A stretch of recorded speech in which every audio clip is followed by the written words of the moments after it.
Hey guys, welcome to this week's podcast episode for the Financial Freedom Podcast. I'm your host, Dr. Christopher Liu.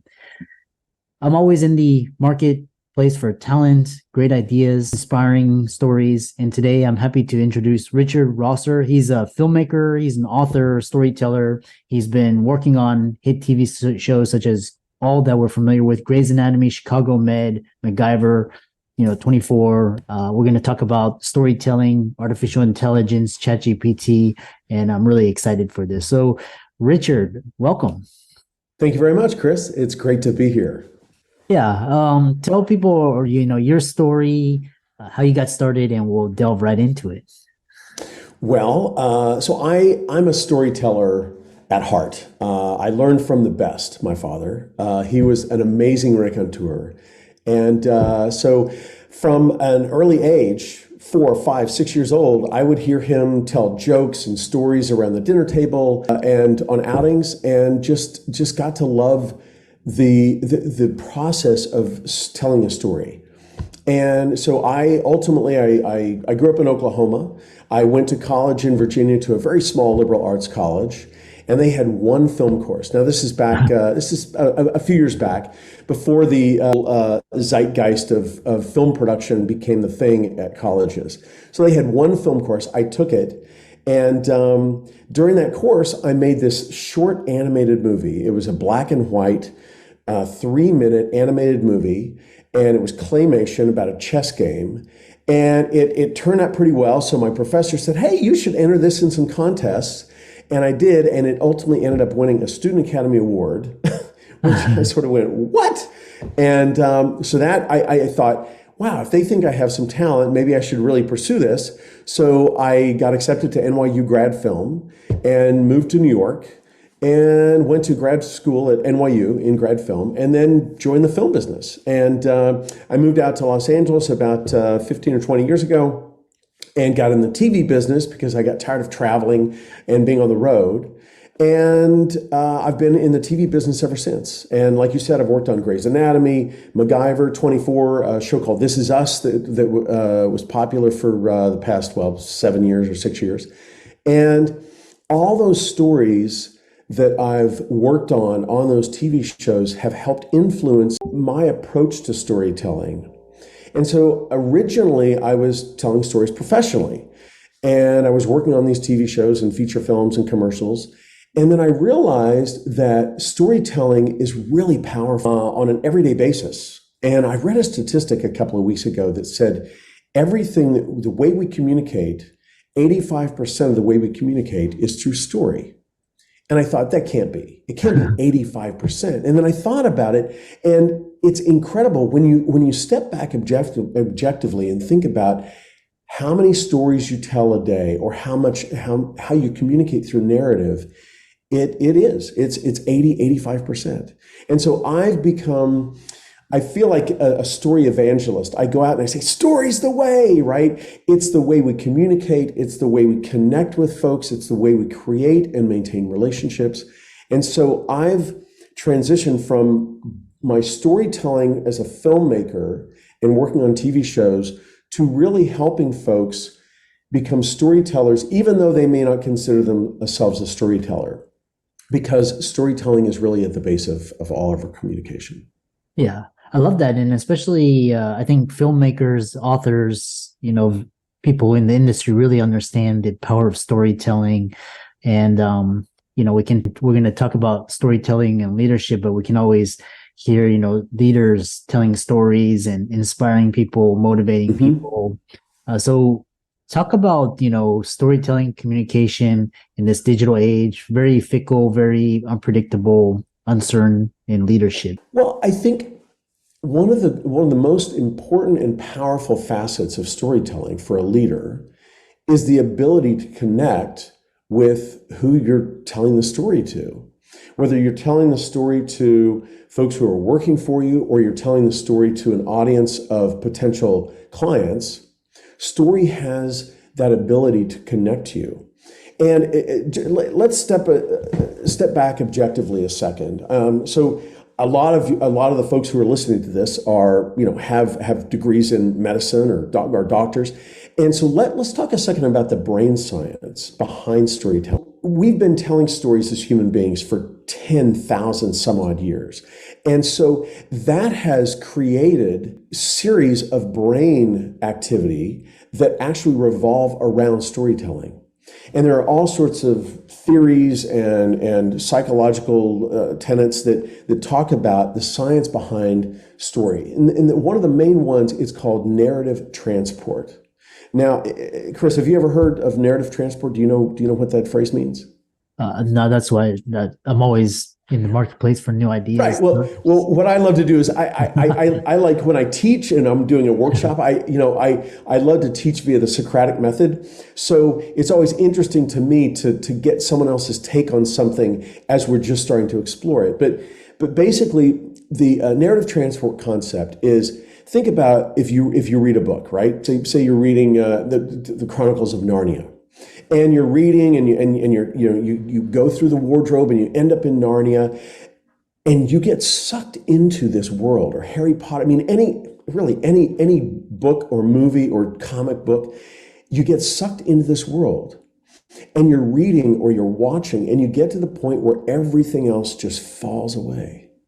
Right? You're reading this book and you've just gone through the wardrobe and you're in Narnia, your beeper's going off and your pizza is burning and the doorbell's ringing because you've got an Amazon delivery, and nothing else matters because you're in Narnia, right? And so that's the concept of narrative transport, is when we get to the point where everything else just falls away. For instance, if I'm speaking with or to an audience, really, right?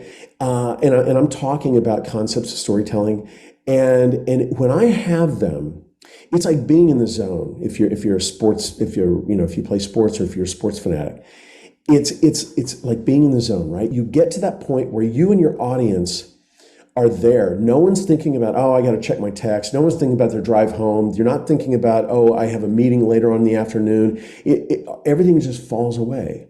And so the ideal situation you can get to in terms of story and storytelling is to get to the point where you're transporting your audience, and even if that's one person, to a point where everything else just it falls away, right?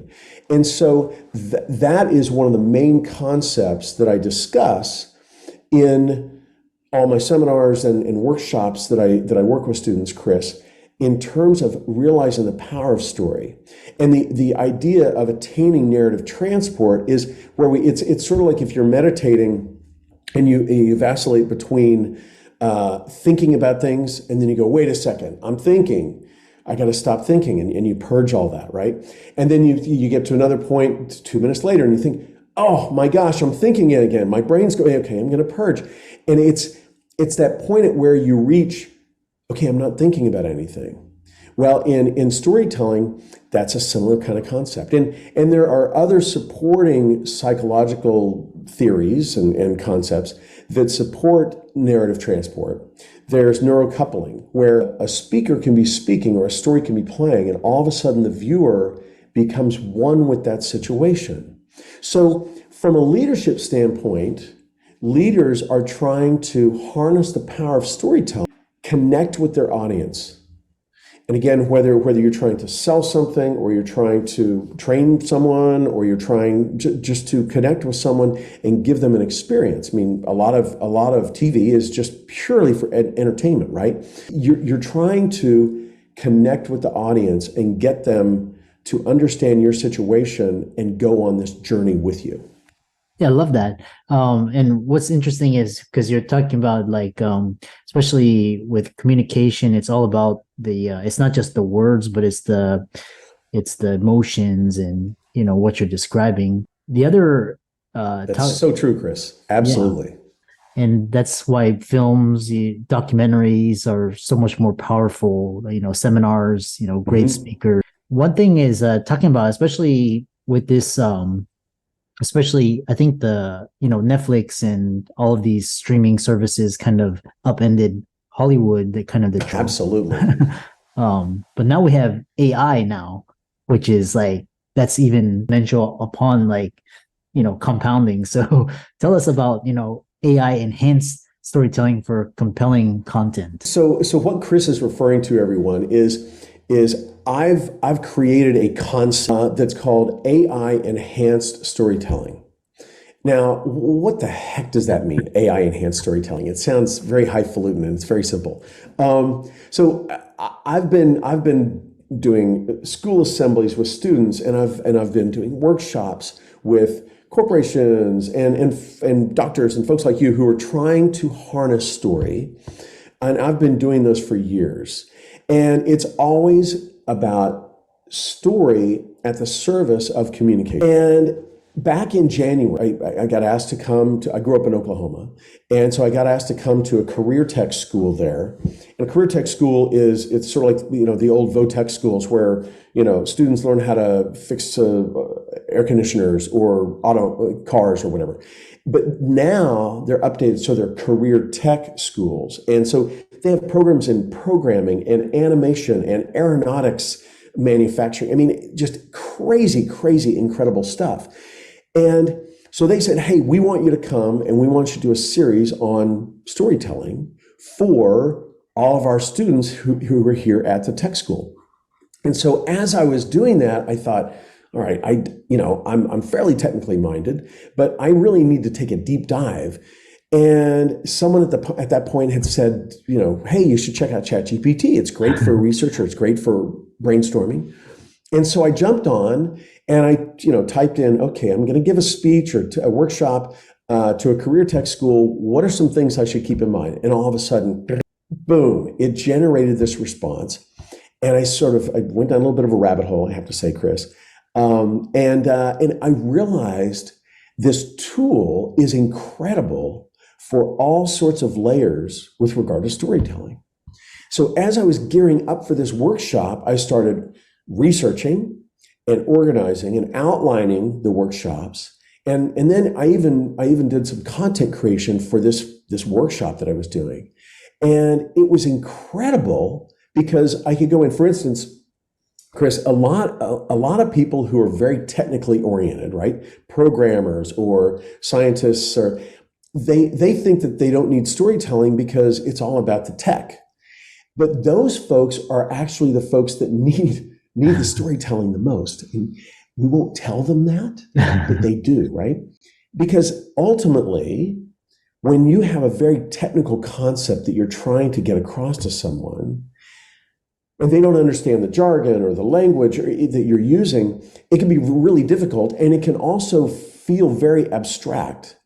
And so the best thing to do is take a technical explanation and transform it into an experience. So what I did was I took ChatGPT and I thought, okay, I'm going to be doing this seminar, and I thought I want to do a breakout session. And I was, again, talking to a lot of technically minded folks. And so I created this breakout session where I created a technical description, again, with the help of my favorite research assistant, Chat. And the first one I did was I had it come up with a technical description of Beethoven's Fifth Symphony. And it went something, it was 50 words or less. And it's basically said something like, we're sitting in the concert hall. This concert is a symphony for a large orchestra in 4 parts. The first part, the scherzo, is in A flat minor with repeating motifs. And everyone, I could see in the audience as I'm reading this thing, that everyone's eyes just sort of glaze over, right? And I get to the end, and it says, and there was a round of applause, and I said, okay, hey everyone, I've got an extra ticket to go see this concert. And I didn't say it was Beethoven's Fifth. I said, I've got an extra ticket to go see this concert. Who wants to go with me? Crickets. And I said, why? We're going to go see Beethoven's Fifth. And they said, oh, it's Beethoven's Fifth? I had no idea, because of all this technical jargon that was used to describe it in this description. And then I had ChatGPT write another version that was an experiential version. And then, of course, I took it and added my own little bits and pieces here and there. And it started off with, we were seated, and all of a sudden the thunderous beginning came. Bum, bum, bum, bum. And then the motif repeated, bum, bum, bum, bum. And then it went into a very light and airy section. And then we ended up, oh my gosh, the cavernous ending, and then the 2-minute applause, standing ovation. And after reading that, I said, okay, now who wants to go with me? I've got an extra ticket. And every hand in the room went up. And I said, well, okay, what was the difference? And everyone said, well, the first one was just boring. You're talking about A flat minor and scherzo and repeating motif. I didn't even understand what the heck you were talking about. And the second one, I felt like I was sitting there with you in the chair as this whole concert was playing. And even thinking about it now, I get a shiver sort of goes down my spine as I do the bum, bum, bum, bum, right? And because we can all sort of sense and feel what it's like to be in that concert hall. Again, we've got narrative coupling, right? Because, okay, Chris, have you ever been to a concert at a concert hall? Oh, yeah. Of course, right? And so I'm tapping into that shared experience that you and I both have, you as an audience member and me as a speaker.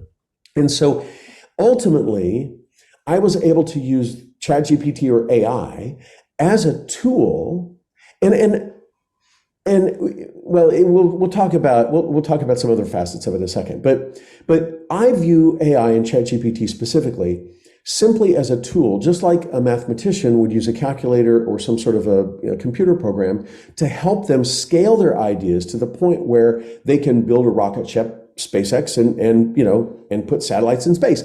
And so what I'm doing is working to help folks take this technology and use it to create stories, to create content, to brainstorm outside the box in ways we never would have thought before. Right? Because we have this tool that can help us. And so ultimately, I get really, really, I mean, you can sort of tell my passion and my excitement about, it's really about the story and storytelling, but it's about having this new tool that we can all use to heighten and amplify our creativity, our individualism, our originality through story. Awesome. Yeah, fascinating. It's really gonna, you talk about, not replacing, but actually enhancing, which, how can people contact you, follow you, check out your social media, check out your website? The best way to get a hold of me is my website. And it's very simple. It's AI, or if you want to email me, it's richard@aiexplain.ai. That's the best way to get a hold of me. But you hit something there, Chris.